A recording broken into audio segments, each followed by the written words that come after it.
Good evening. Good evening. I'm Alan Solomont, the Dean of the Jonathan Tisch College of Civic Life here at Tufts University, and it's my pleasure to welcome you to tonight's forum. This is the first fall event of this year's Tisch College Distinguished Speaker Series. Tonight we present a conversation with former United States Ambassador to Israel Daniel Shapiro. I want to begin by thanking and acknowledging our partners across the campus who are co-sponsoring today's talk: the Institute for Global Leadership, the Political Science Department, the International Relations Program, and of course, the Fletcher School of Law and Diplomacy, which is hosting us here in this auditorium. I also want to thank my colleagues at Tisch College, especially Jess Burns and Jen McAndrew, for their outstanding work making this evening a success. And I want to thank all of you for coming. Just a couple of weeks into the school year, and I want to especially welcome those newest members of the Tufts community, the class of 2021. I imagine that for some of you, this may be the first guest speaker you'll hear from at Tufts, and in many ways, I can't think of a better way to introduce you to the rich intellectual community that is Tufts, and to the university's tradition of welcoming leaders from across the nation and around the world of all political persuasions and ideologies to inform and engage with students on important issues. That's been the goal of the Tisch College Distinguished Speaker Series since we launched it 3 years ago. We've hosted, among others, Senator Elizabeth Warren, Congressman and civil rights hero John Lewis, Massachusetts Governor Charlie Baker, and former White House Chief of Staff to President George W. Bush, Andy Card. Later this year, we'll host a debate between progressive leader Neera Tandem and conservative journalist Bill Kristol, as well as a forum on national service to celebrate the 100th anniversary of President Kennedy. And through our civic life lunches, we'll welcome to campus leaders from the Massachusetts State Legislature, the author of House of Cards, and activists from Standing Rock, and many more. These events and the learning opportunities they provide are one of the ways we fulfill Tisch College's mission to prepare the next generation of young people to lead active civic lives and to affect change in their communities, our nation, and the world. We do this work at a time when it is both more essential and more challenging than ever before. The fraying fabric of our democracy and our civic life demands more emphatic, thoughtful, and engagement from all of us, even as the current climate discourages some from participating in politics and government and makes it harder for others to talk and listen to each other. The myriad contentious issues at home can also tempt us to focus solely on domestic matters, even as the international community struggles with incredibly complex issues from which the United States cannot retreat. Our guest today has dedicated much of his life to public service, especially to advancing international cooperation and representing America's interests abroad. Daniel Shapiro served as the United States Ambassador to Israel from July 2011 until the end of the Obama administration in January of this year. Born in Illinois, Dan Shapiro studied Near Eastern and Judaic studies with an additional concentration in Islamic and Middle Eastern studies at Brandeis University. He later received a master's degree in Middle Eastern Studies from Harvard University. We just learned that he might have been a Fletcher graduate, but he was waitlisted. We all make mistakes. He spent much of his early career working in senior positions in the United States Congress with a focus on Middle East policy. He began in government as a staff member to the House Foreign Affairs Subcommittee on Europe and the Middle East, and he later served as legislative assistant and senior foreign policy advisor to Senator Dianne Feinstein and deputy chief of staff and legislative director for Senator Bill Nelson of Florida. From 1999 to 2001, Ambassador Shapiro was the director for legislative affairs at the National Security Council. He also worked for the State Department at the U.S. Embassy in the United Arab Emirates. Before his appointment as ambassador, Dan served as senior director for the Middle East and North Africa on the national security staff at the White House, where he advised President Obama and other senior U.S. officials on all aspects of U.S. policy in the region. As ambassador, Shapiro won praise from leaders of both countries for his management of the U.S.-Israel relationship during Israeli-Palestinian peace negotiations, the Iran nuclear agreement, and through periods of significant bilateral tension and disagreement. Currently lives with his wife and daughters in Tel Aviv, where he is a distinguished visiting fellow at Tel Aviv University's Institute of National Security Studies, but he's here in this country for the bat mitzvah of his niece. Engaging Ambassador Shapiro in conversation will be Tufts University Provost and Senior Vice President David Harris. David came to Tufts in 2012 after serving in various academic leadership positions at Cornell University. He's a sociologist with research interests in social inequality, race and ethnicity, social identity, and other areas of public policy, and he previously served as Deputy Assistant Secretary for Human Services Policy at the United States Department of Health and Human Services. I now turn it over to David, who will say a few words before kicking off tonight's conversation. Thank you very much.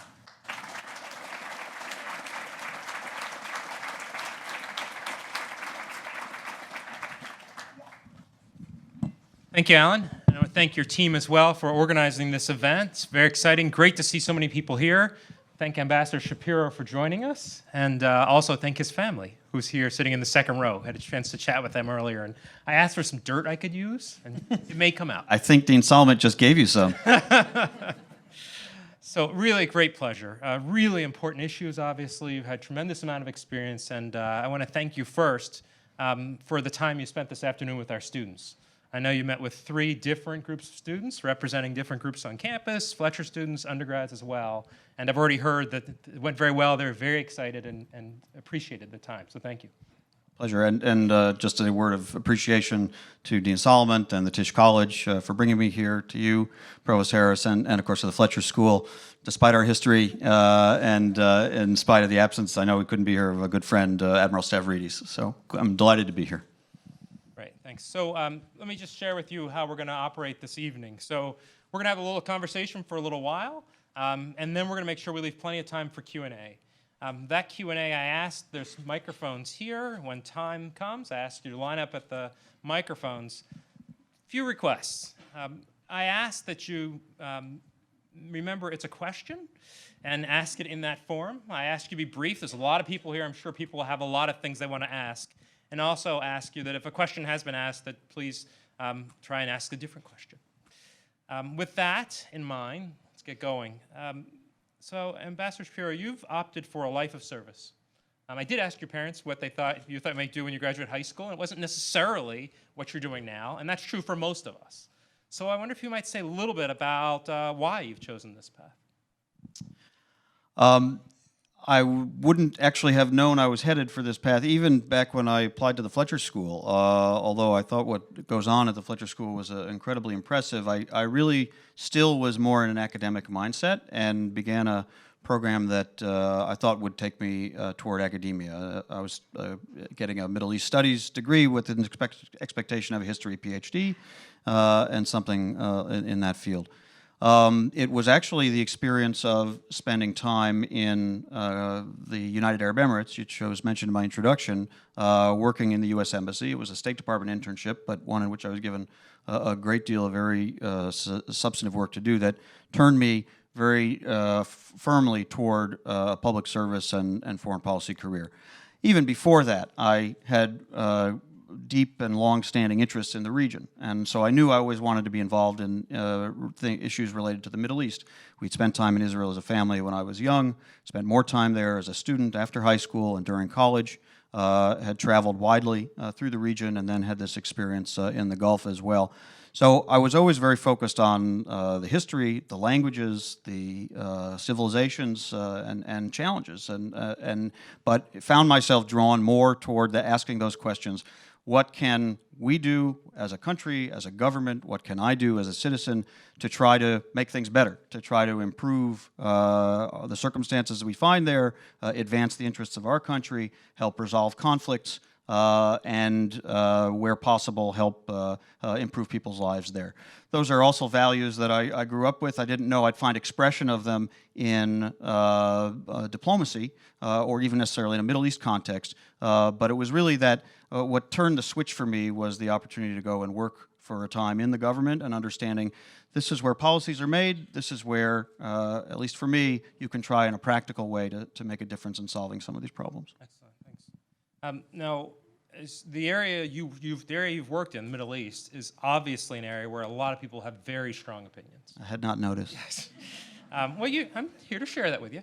So that means that one of the things you've had to do across your career is engage with people who had very different perspectives, sometimes one group at a time, and sometimes try to find ways to bring those groups together so they can hear each other. I wonder if you have any lessons to share from your experience doing that work both overseas and in the U.S. You know, sometimes as the outsider, we, the Americans, as the outsider in a situation where we're trying to bring parties together, of course, Israelis and Palestinians was the area where I had the most experience in doing that, although there were some others. We, at the one hand, had the advantage of being somewhat removed from the issue. Things would not affect our families and our lives and our security and our identity in the same way as the people sitting across the table from each other who we were trying to bring together. That was an advantage in the sense that we could approach a problem perhaps more analytically. And in fairness to those parties, we also were doing it from the perspective of our own interest. So we were not a disinterested party in that sense. But it's also a disadvantage because if you don't feel the insecurity or feel the identity dilemma that a party to a conflict is dealing with, it's sometimes hard to understand what their reluctance might be to make what seems analytically and to us logically a concession to be met by a concession on the other side. And I think we often found that sense of frustration in Israeli-Palestinian negotiations, that we had a construct that was based on what we thought as logic and mutual self-interest and the perspective of our somewhat distance from the conflict, and the parties couldn't see it in those terms. But I agree that, but I think this is often the role of the mediator to force is not the right word, but to help parties to a conflict start to view the problem, at least put themselves in the other's shoes. It doesn't mean you'll sign up to the other's narrative, doesn't mean you'll sign up to the other's demands, but by putting yourself in the other's shoes, you're at least able to begin to imagine solutions that can be win-win. Win-win, it's a very American concept that often I find we have trouble even explaining the logic of it to some of our Middle Eastern Why friends. would that be? What makes it American? I assume it's, I don't know, it's something cultural. I mean, maybe it's the style of Middle East bazaar bargaining. I don't know, it's possible, but it's not specific to Israelis or Palestinians. I've found for both that things often get reduced to zero-sum rather than win-win.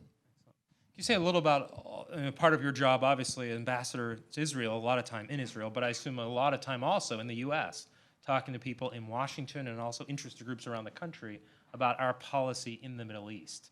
I wonder also what you found effective in trying to engage with people in the U.S. who might have very strong and very different perspectives from what we're doing. Well, a lot of the questions I would get as a representative of the Obama administration would assert certain things about our policy or assume certain things about our policy, that we were not sufficiently supportive of Israel or its security, whether in the context of the Iran negotiations or whether in the context of something to do with a conflict they were engaged in, or that we were not sufficiently supportive of Palestinian aspirations and their goals of achieving independence and self-determination. What I always tried to fall back on in such cases were the facts as I understood them, the facts as I was, I think, empowered as a representative of that administration to describe. So what were the facts? The facts were that President Obama, like many of his predecessors, but in his own way and own style, is and was deeply committed to the U.S.-Israel relationship, to our security partnership, to helping Israel maintain that security and the means to defend itself, and deal with challenges to its legitimacy as well, something that he has never wavered on. And it is also true that he has been, and I have been, a strong proponent of efforts to achieve a negotiated two-state solution to the Israeli-Palestinian conflict. Would obviously require significant territorial concessions on the Israeli side, but there are many other elements to that deal. Maybe we can go into them. that would help Palestinians achieve their legitimate aspirations for self-determination in an independent state of their own. And that those two were not in conflict at all. Those two were, in fact, complementary. And of course, many policies flowed from that: our security assistance to Israel, our intelligence cooperation with Israel, our opposition to Israeli settlement construction in the West Bank, our concerns about incitement and glorification of violence among Palestinians, our assistance programs to help build Palestinian institutions and support their security forces as cooperative partners with the Israeli security forces. So there were many, many streams that flowed from that, but I often felt the first thing we should get straight are what are the facts. The facts are those are the policies, those are the motivations behind the policies. People can disagree with this or that element of a policy, but they should understand what it's designed to achieve and what its motivation is. Excellent. A couple other questions at sort of this more meta level, then I want to go deeper in policy, both with Israel-Palestine, but also more broadly. Policy in other parts of the Middle East. So I know that you mentioned already that you visited Israel as a very young person, and then you went back and lived there as ambassador. Do you have a sense of how things changed? Do you see, over time, do you see things getting better, worse, more complex, more difficult? What's your sense? Well, they changed for me. It's one thing to be a young person or a student with a backpack and sandals. It's another thing to have a heavily armored Suburban and a bunch of bodyguards and the formality that accompanies ambassadorial life. My daughters are looking at each other as they remember fondly or not so fondly some of those aspects of our life. And so, obviously, I experienced it very differently. In the little bit of extra time we're spending there now, we're also experiencing now again as a sort of normal civilian family, which is very different and enjoyable.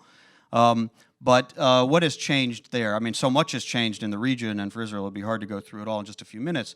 For Israel, of course, in those earlier years, it was still a developing country. It was still a country that felt great vulnerability from its immediate neighbors, had fought wars for its survival. And it was also before, even though I began my interaction with Israel after the Six-Day War in 1967, it was before the dilemmas of controlling that territory and the Palestinian population there had fully been understood or presented themselves. So the issues were different. It was, can Israel protect itself from its immediate neighbors, and less focused on that more internal conflict. Obviously, more recently and today, Israel is a very strong and in some ways very self-confident country, and rightly so, being able to defend itself, not facing any strategic threat from any immediate neighbor, although facing real threats, terrorist organizations and those armed with missiles and trying to use tunnels, and potentially an existential threat if Iran is able to achieve a nuclear capability, which we hope it will not.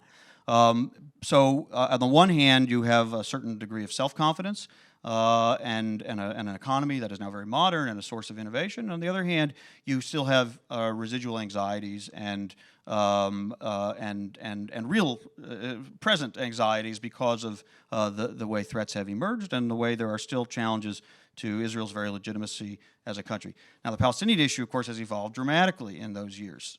We went from it being not really on the radar screen to being very much on the radar screen, and successive efforts to negotiate a two-state solution, which the Clinton administration, the Bush administration, the Obama administration all tried to advance, none of which were successful, to my regret, of course. And we now are facing maybe a new question of like, well, what happens if we don't get there? Right. I still think it should be the policy. I hope very much that is how the Trump administration will define its approach to this issue. But it's not going away. This notion of Israelis and Palestinians inhabiting the same territory and Palestinians suffering under the lifestyle that they live, sometimes contributing to that suffering with violence as well. Israeli attitudes on both sides really having hardened, and a great deal of doubt about whether the goal that still a majority of Israelis and Palestinians say they believe in is achievable. Mostly they put the blame on the other side. They say our side is ready to make concessions, but the other side is not. To a lesser degree, they put the blame on their own leaderships.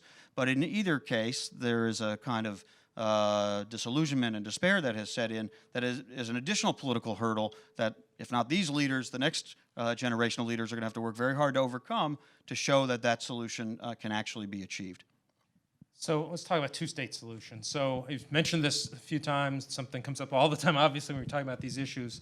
As you said, it's something that both Republican and Democratic administrations in the U.S. have advocated. Many people have advocated some version of two-state solution. So why do you think it is that we can't get there? And do you think we will if the Trump administration were to advocate for it? Do you think, was your sense we're close to that, or you still think it's just a bridge too far? All the previous rounds of failed negotiations, some of which have been punctuated by periods of violence and terror, and actions by certain Israeli governments or certain parts of Israeli governments that have shown the advancement of settlements, which will only make it harder as the map changes and as the political impacts of those decisions are felt. That whole that whole scenario of failed negotiations, violence, the sense that decisions are being made unilaterally on the ground that will actually cut off the chance to achieve outcomes through negotiations. It's produced, as I mentioned a moment ago, a serious kind of heavy weight of doubt. I still believe that this is an achievable objective, but I do believe it's getting harder. I do believe that we currently, in addition to the mistrust and the doubt that's settled into the populations, we are faced and have been certainly all the years of the Obama administration, and still, we are faced with leaderships that completely mistrust each other, that do not invest in each other as partners to try to achieve a shared objective. They rather position themselves for the other side's failure and then to make sure the blame falls on the other side when the negotiations or something fail. The Trump administration, I'll put my cards on the table. People won't be surprised to know this. I'm not a big fan of the Trump administration. There's much that I disagree with about policies and conduct, but I won't get into all of that. I will say that on the issue of Israel and the Palestinians, it's much closer to a policy I recognize and see as in greater continuity with previous administrations than almost anything else. And there's a lot I can support. Of course, strong support for Israel's security, but also a real commitment to Israel and the Palestinians achieving peace through negotiations. Now, they don't use, at the moment anyway, the phrase two-state solution. I wish they would. I think that's a mistake. I think even if we're in a period where we don't have leaders who can actually take those decisions, it's important to define the goal in such a way that people will still believe it's achievable. That may take a change of leadership on one or both sides, or even our side, to actually have a chance to advance it. But I do think it's important to maintain that. But even under the rubric of what they're describing, they are committed to, trying to seek limits on settlement construction in the West Bank, differently and with more muted tones than our administration did, but the policy hasn't fundamentally changed.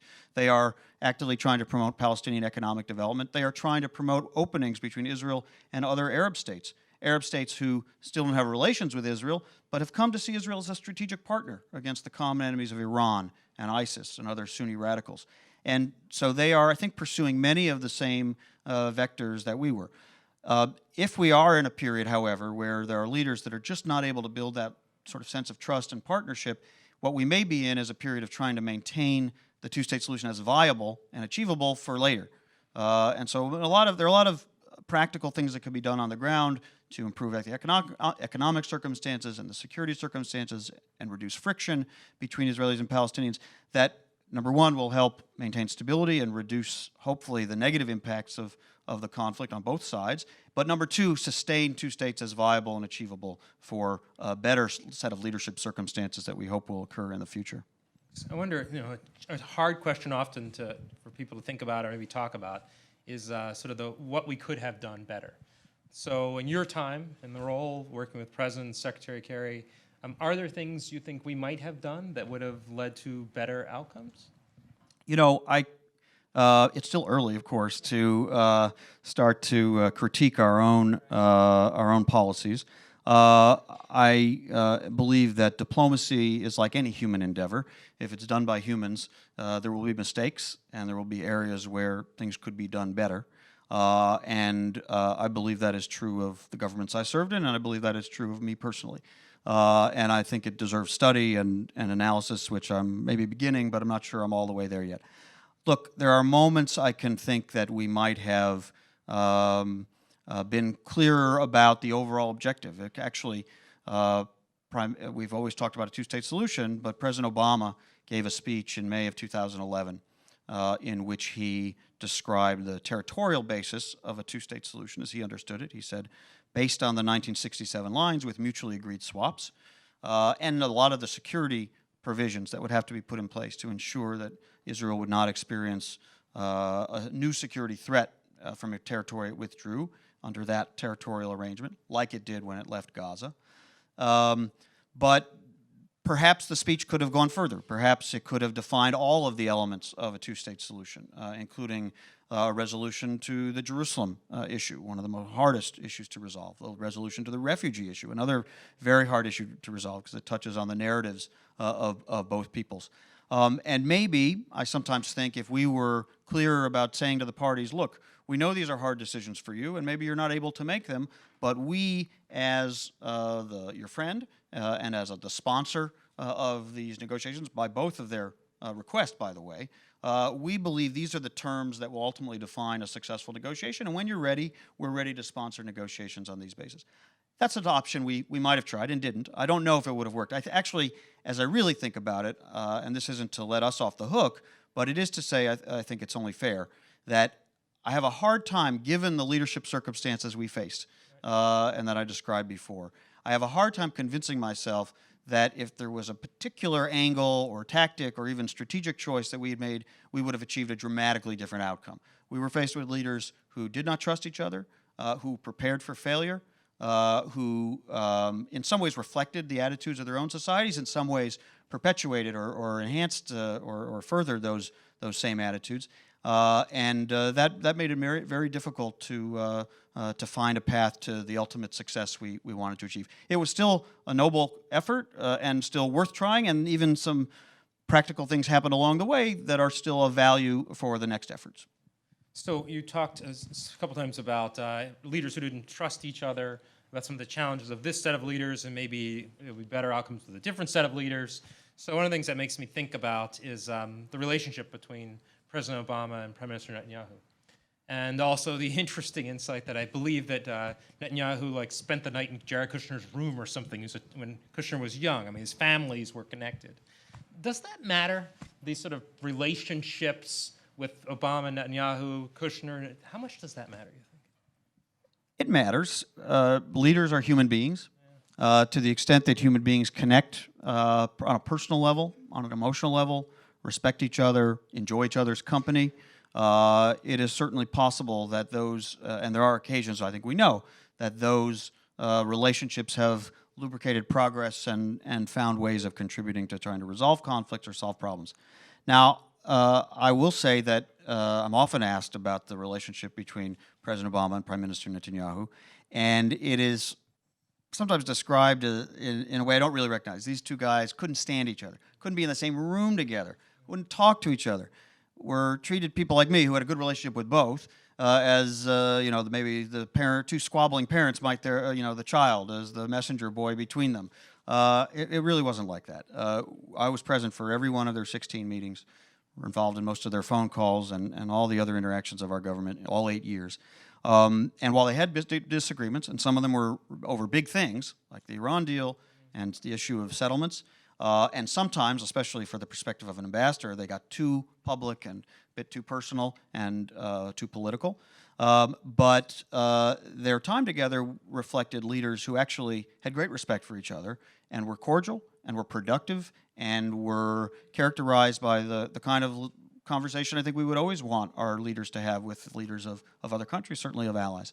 And in the same period that we had the well-known disagreements of Iran and settlements, we also dramatically strengthened the relationship in many ways with a significantly upgraded security partnership in all the different areas, security assistance, missile defense systems that we helped develop, intelligence cooperation, technology development, also in the economic and commercial relationship between our countries, also in our coordination diplomatically to help Israel deal with the challenge and find new opportunities for relationships around the world.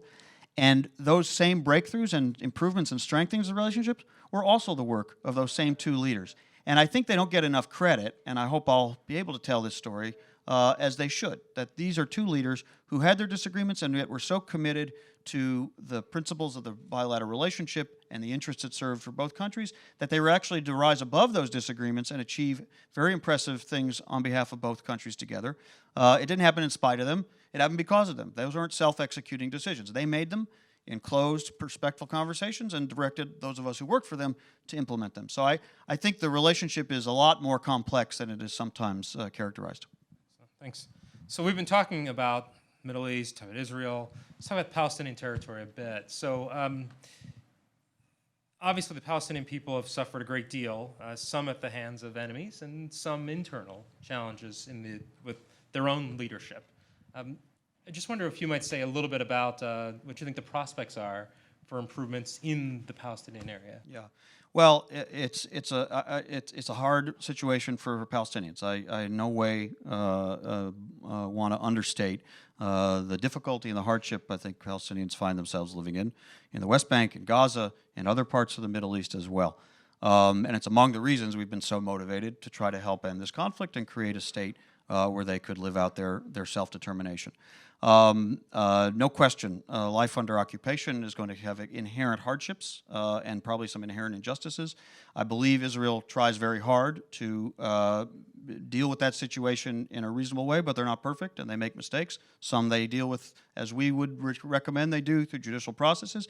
Maybe some they don't as well as we would. But, and of course, the expansion of settlements I mentioned is a major additional political and perhaps future territorial hurdle that's being erected as well.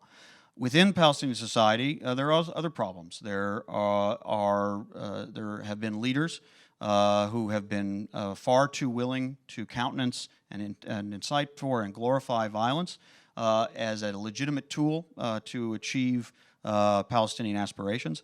And of course, there have been waves of terror, many of them against civilians, that have been, at least in part, a result of those types of policies.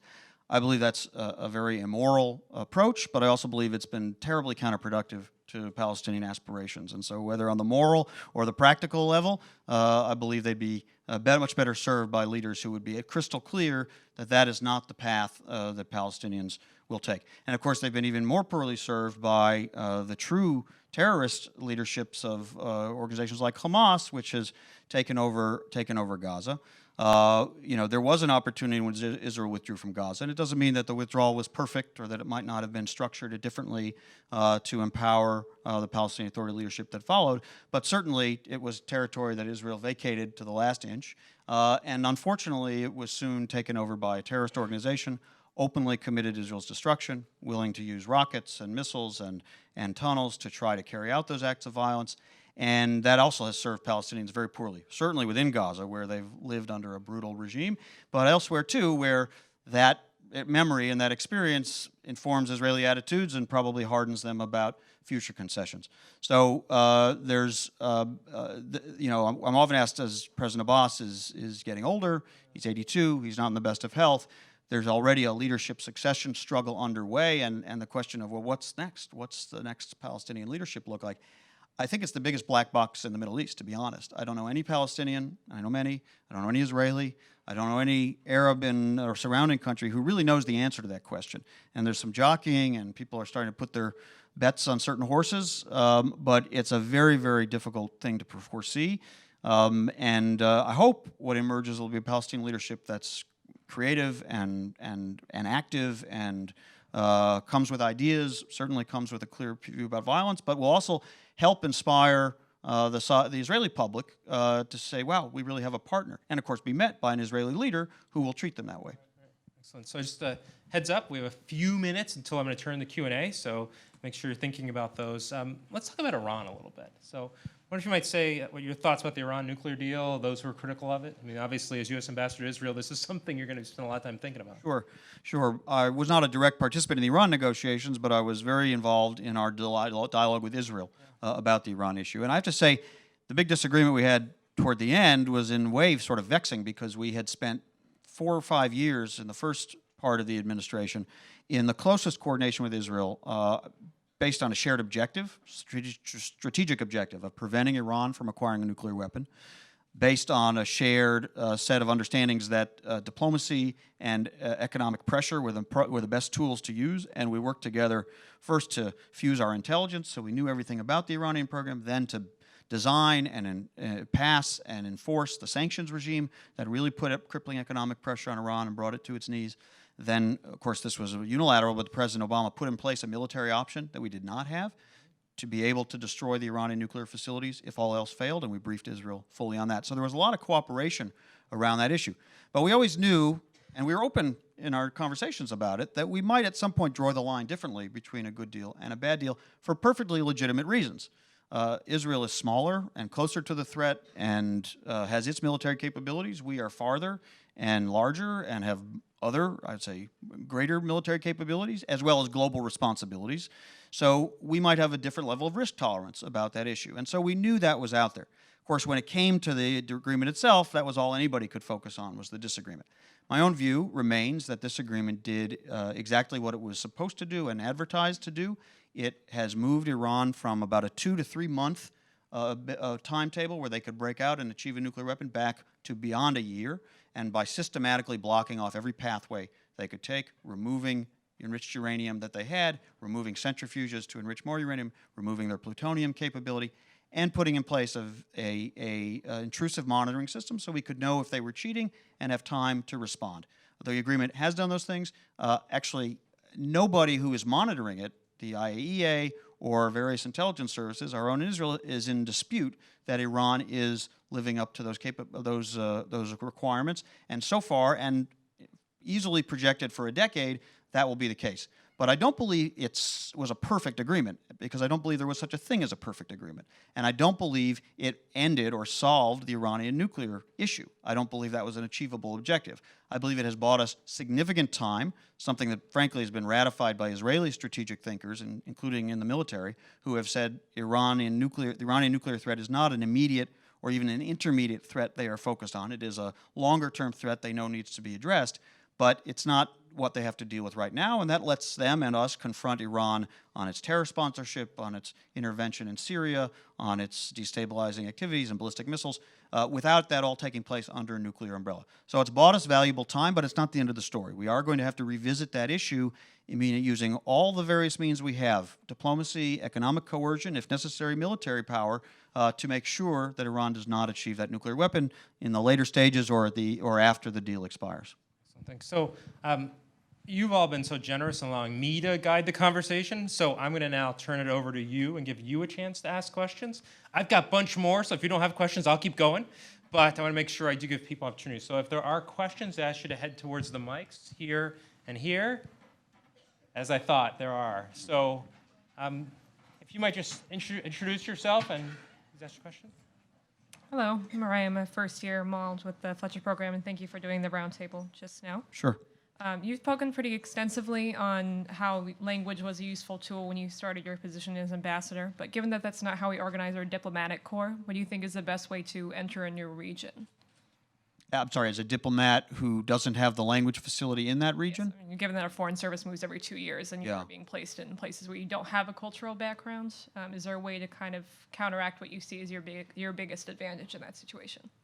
Well, obviously, there's no substitute for knowing the language or not knowing the language, and I think the State Department has invested well in the Foreign Service Institute that does do language instruction intensively, either in Washington or increasingly overseas. It's even better, because then you get the informal use of the language before you actually begin the assignment in that country or wherever that language is being spoken. So I do think that's still a critical thing. It's hard to replace that.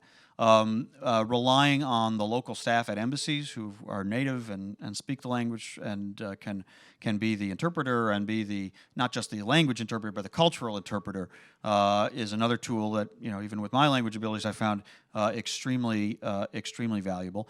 There is risk, in going into countries where we don't have a lot of language ability and we find ourselves naturally pulled to dialogue mostly with those who speak English.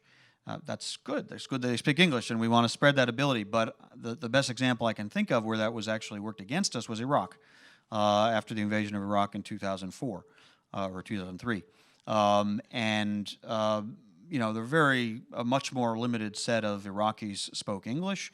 We didn't have as extensive as we have now, probably still need more, Arabic speakers in the U.S. government. And so a handful of figures in the Iraqi political ferment who did speak good English presented themselves and, told their stories and pursued their interests. And it probably gave them an unfair advantage, and not necessarily in our interest, to invest in them and follow their advice. So it's important to know our own limitations and then push ourselves through whatever tools we have, our own language capabilities, those who work for us, who have those capabilities, and whatever other tools we can use to touch and hear from the broadest cross-section of the societies we're working in. Thank you. Hi, thank you so much for coming. I was wondering if you could talk a little bit about the role of economic development and what role it has in moving us towards the two-state solution. Since the Oslo Accords is already in the early 90s, but at every stage since, I think there has been a concerted effort to try to put in place the building blocks of a Palestinian state, the institutions, the economic viability, the security organs as well, the things a state will need. There was an example of this for Israel in the pre-state period during the 20s and 30s and early 40s of a Zionist movement that started to put together all these different economic and bureaucratic and security structures that then matured into statehood when the time was right. It's been uneven, and it has sometimes been set back by conflicts, by security challenges, by the mistrust that I've talked about. But I think it has to remain central to our efforts in our administration and in the current administration. And I give them credit. Jason Greenblatt, the current envoy, in almost every statement he makes about what goals they're trying to achieve includes dramatic growth in Palestinian economic development. Because whether you're just trying to manage through a period and you need some stability, or whether you're trying to build the structures of a future state, those are tools that will help, and they will help improve people's lives along the way, and maybe build some relationships, depending on how it's done, between Israeli and Palestinian business communities. So we had a number of initiatives to try to stimulate Palestinian private sector activity, to put in place infrastructure, roads, and crossing points and the like that would facilitate the movement of goods and people. I believe the Palestinian high-tech industry, it's obviously much smaller than the Israeli, but there is a nascent Palestinian high-tech scene that is a real opportunity to invest in, help, frankly, an element of Palestinian society that is really forward-looking and creative and somewhat less politicized, advance and improve, build the relationships with their Israeli colleagues. I think that's clearly a classic win-win opportunity, and I would like to see us expand our investment in that area. Excellent. So let me take a chance over here. Introduce yourself. Yeah, I'm Nadim Rouhana. I'm a professor here at Fletcher. I welcome you to the Fletcher School. Thank you. Thank you for your answers. It's because there's nobody here. I thought that I should ask a question. And also, I wanted to ask you a harder question. I wanted to ask you something. First of all, let me make a statement, that your statement that Israel is making great effort to feel the injustice, to deal with the injustice of occupation, overlooks the realities on the ground, but this is not my question. We can talk about this later. My question is about Israel proper, 1967, not even Jerusalem, where the Arabs are residents, not citizens, and not occupied territories. I think many of the people here, perhaps every single one, would be offended if we talk about the United States as a white state, as state of the white people, or as state of the Christian people. I'm a naturalized American.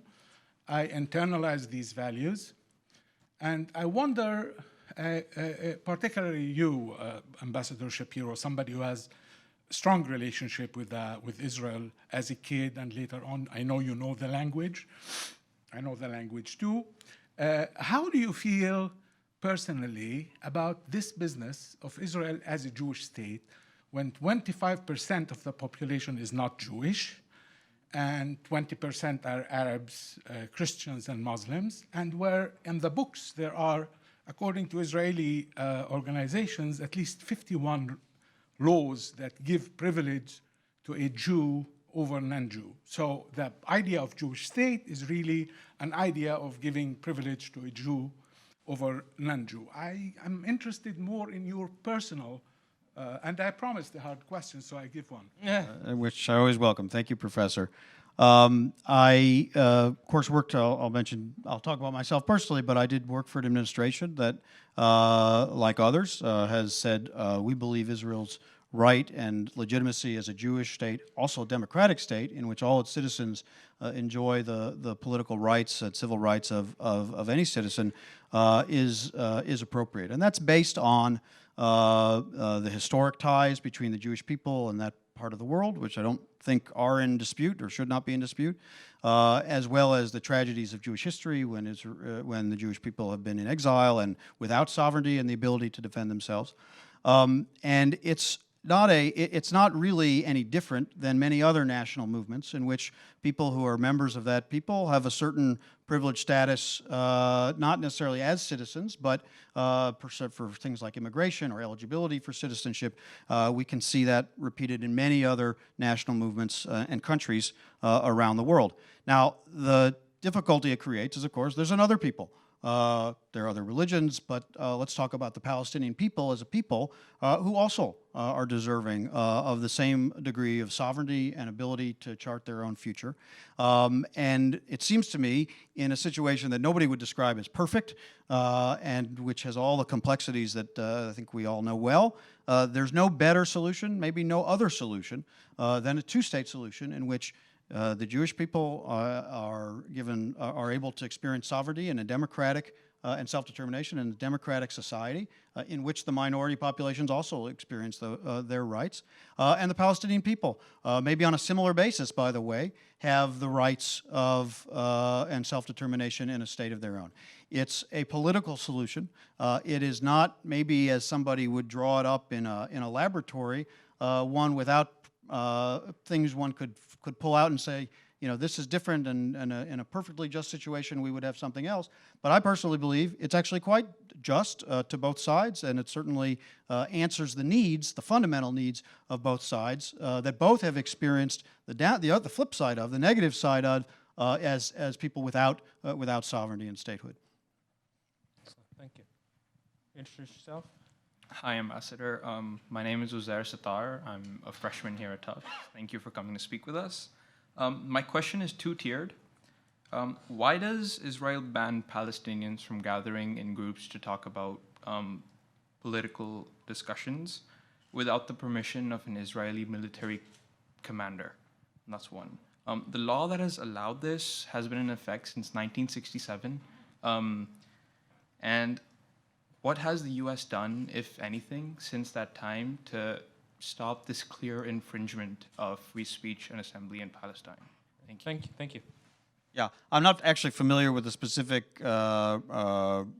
provision that you're citing, and I'd be hard-pressed to believe it applies in the areas under the Palestinian Authority control, which are areas A and B of the West Bank, and where the majority, significant majority of Palestinians live. Israel, I don't believe, certainly in my time serving, was trying to control the gatherings that took place in those areas. What you've described, perhaps, is an element of an inherently problematic situation, an occupation, that includes inherent restrictions and sometimes unjust ones and sometimes violent situations that result from it.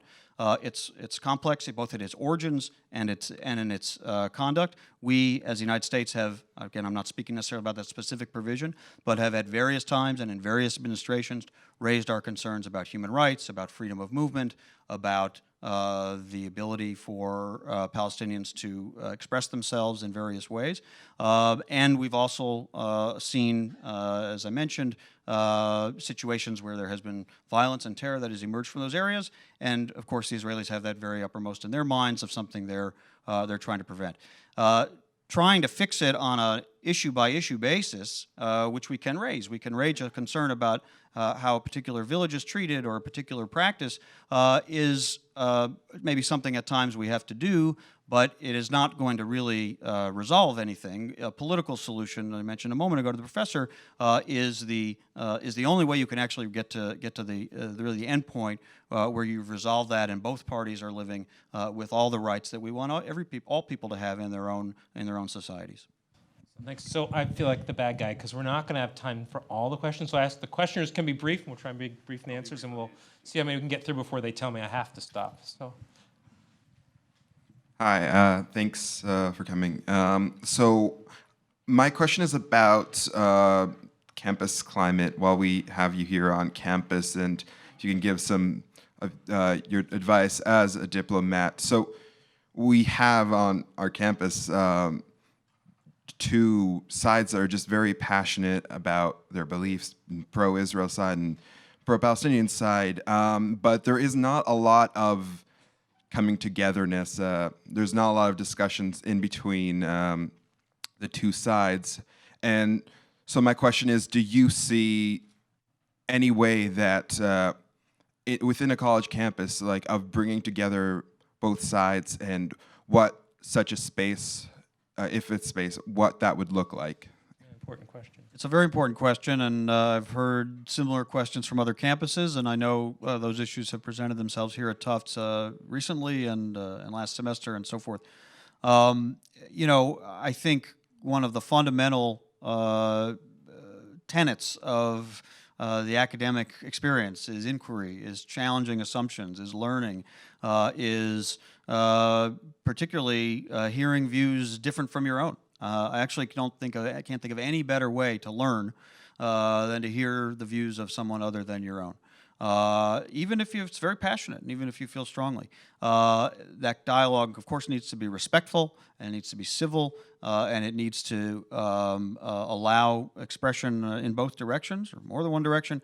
But I think that principle, which probably is enunciated in other contexts in campus life about what happens in coursework and what happens as you read things that present different perspectives, should also apply to student life and the exchange of ideas on about issues about which people feel very passionate.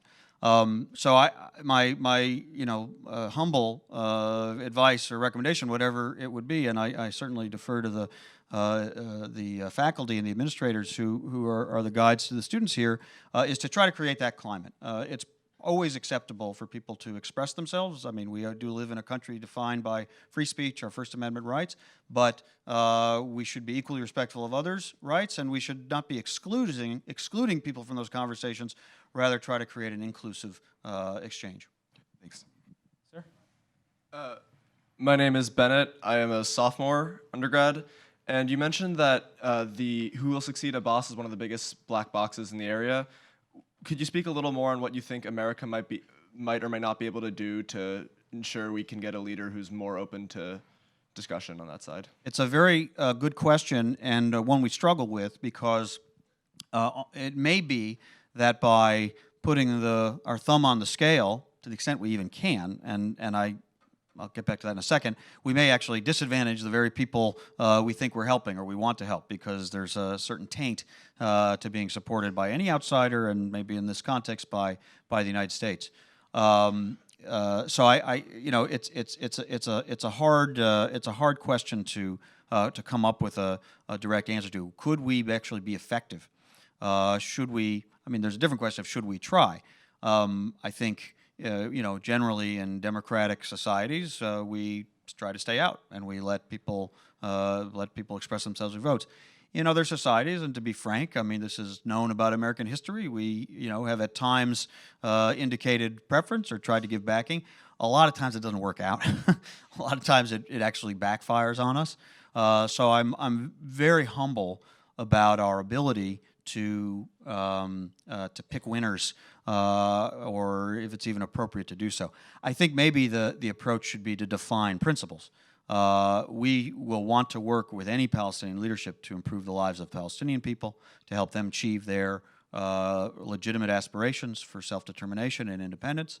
But we will also expect any Palestinian leader, and it will obviously affect our ability to work with them, to eschew violence and be clear about that principle in their own society, and to sign up for a political process and negotiations to achieve their goal, not use other means.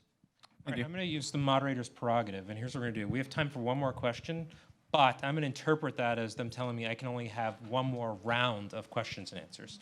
So I'm going to ask each of you to very briefly state your question. And then I'll answer them too. Technically, that's what we're doing. So, okay. Okay. Hi, my name is Joseph Lim. I'm a freshman in the undergraduate school of Tufts. It was very interesting to know that diplomats these days have access to social media, and they have a celebrity status, even a celebrity status on the social media platforms. How do you think that the traditional role of diplomats is changing in the current age, and what do you think should be done for future diplomats, people to prepare for that job? Thanks. One question, the role of diplomats is changing. Yes, sir. Thank you, Ambassador. You mentioned incitement being a challenge on the Palestinian side, and as a, sorry, forgot to introduce myself. I'm Mahmoud. I'm a second-year Fletcher student here. Why is there no equal stance on incitement? And we hear it all the time. American officials raise it with the Palestinian side. But when it's incitement from right-wing Israeli parties, we don't hear anything. Which leads me to my second question briefly about President Abbas as a Palestinian. I look at it and think, who else can take a more moderate stand on critical, sensitive issues amid critical times, including security coordinations, peace with Israel? Any leader who's to replace Abbas to be politically smart, he cannot take those positions. He has to go to the right in order to appeal to the Palestinian people, because Abbas didn't bring any fruits. So I wonder, your thoughts about those 2 points. So meaty questions, but if you give brief answers, if you would. Sorry. Standing on one leg, I'll now try to solve the Israeli-Palestinian conflict. I'll answer this one first, since you're here. First of all, there have been examples of some very insightful and hateful language, and sometimes more than language. Sometimes there have been violent acts committed by Israelis or said by Israeli leaders. I don't think it is in the same discourse in the same way, but when it has happened, we have called it out, and it should be called out, and it should be considered equally unacceptable. Certainly there was a terrible case of a Palestinian boy who was murdered during the summer, I guess, of 2014, right before the Gaza conflict, and we were as outspoken as we could be about the need for Israel to bring the perpetrators of that act to justice, and they did. And I think they also deserve credit for the legal processes that they followed in order to do that. But it doesn't work out in every case, incitement on any side is unacceptable, and obviously make this harder. Much of what you said about President Abbas I agree with. Maybe everything you said about President Abbas I agree with. He has been a leader who has been committed to negotiations, who has talked about two states, who has engaged in security cooperation with Israelis, and he deserves credit for those things. He's also been, either because of his own personal style or his own political circumstances, probably some combination, found it hard to take certain decisions that we feel or we felt might have advanced his own cause and our interest and the negotiations that we were trying to promote. But it's a very fair question. In the political circumstances that whoever succeeds him will arrive, will that person be able to be any more flexible than he is? And in some ways, he defines the more moderate aspect of Palestinian life. And it's very worrying. And it's among the reasons, of course, when we made this argument to the Israelis on many occasions, that it would behoove them to find a way to show the flexibility on their side and to empower the leader as a partner on the other side, so that the leader that they have who they can work with is a leader who can show benefits and fruits and rewards to their people. When you have a leader who has gone as far as he has, even if we would like to see him go farther, but doesn't have enough to show for it, it weakens that moderate camp. It maybe strengthens the more rejectionist camp. So there's much in what you said that I agree with. On the social media question, This was drilled into us, I'm looking at Ambassador Solomon, our generation of ambassadors, really the Obama administration era, because social media barely existed before that administration. And we were trying to figure out what to do about these tools, how to use them to connect. They're incredibly powerful, as we all know, and they can really maximize communication, not just with the governments, but with the people. I mean, one of the things we definitely understood, certainly early on in the administration I served, was that it is no longer sufficient for diplomats to engage in just government-to-government exchange. That's always going to remain important. But nowadays, when every human being on the planet practically has access to a world of information in a device they hold in their pocket, and has access to make their own voice heard globally in the push of a button, we need to be in dialogue with those publics as well as with their governments.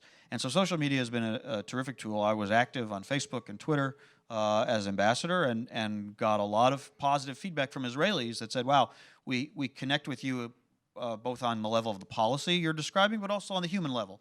And it was extremely useful. Of course, social media evolves, so there's always going to be new platforms, and ambassadors usually have a little gray in their hair, and they're usually a little bit kind of behind the times on what the kids are using these days. So that's a challenge, and a lot of the younger diplomats, some of the people graduating from Fletcher School may go into the Foreign Service, might be extremely valuable to educate the people 20 or 30 years older than them about new platforms and new tools to use. So we have to be nimble, and we have to be always learning. And then we also have to be aware of the risks. And I think the risk is pointed out most prominently by the President of the United States, who uses his Twitter account the way we all know he uses his Twitter account, including on diplomatic issues that are, I think, far too sensitive for that medium. First of all, they confuse people. They confuse our own citizens. That's not the most important part. They confuse our adversaries, and they confuse our friends. That's a much more important part. People don't know what the policy is necessarily, because of what he tweets is not what they're hearing necessarily from other governments. And a lot of times there's a lot of there's of course the shorthand of Twitter, so it's not a proper expression of a policy that's too complex for 140 characters. So I do think at the same time, we should be aggressive and forward-leaning this. We should be disciplined about how we use those tools, because you can do damage, and you can confuse people. That it's much better not be confused about what our policy is if you use them the way the President of the United States tends to use it. Excellent. Ambassador Shapiro, I want to thank you for a fantastic conversation. Thank you very much. Alan, you want to close? Okay.